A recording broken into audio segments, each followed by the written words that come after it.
केवल आप ही नहीं, हम भी, कथावाचक भी लोग भी समस्याओं से घिरे हुए हैं।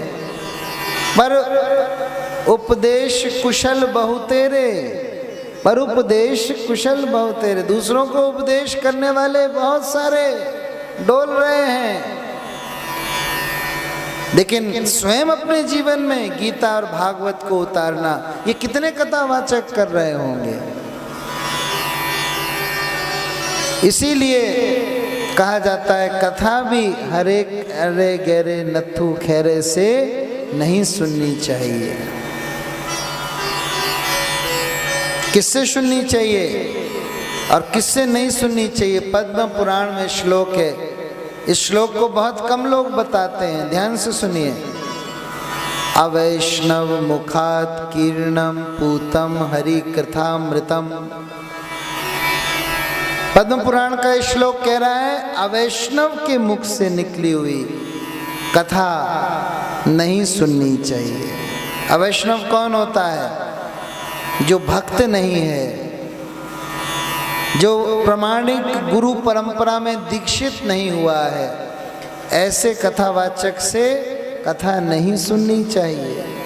अवैष्णव मुखाद कीर्णम पूतम हरि कथामृतम श्रवणम नैव कर्तव्यम।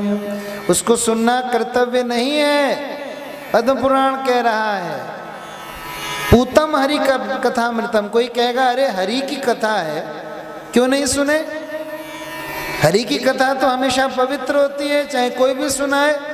तो ये श्लोक कह रहा है पूतम हरि कथामृतम, है तो वो पवित्र, लेकिन सर्पोच्चिष्टम यथापहा।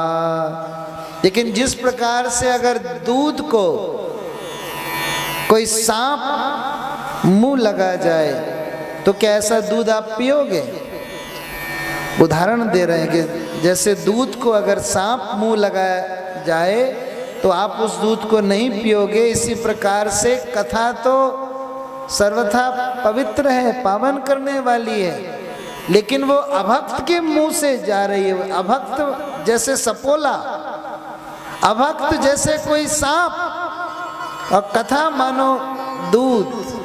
तो ऐसी कथा को श्रवणम नैव कर्तव्यम, ऐसी कथा नहीं सुननी चाहिए।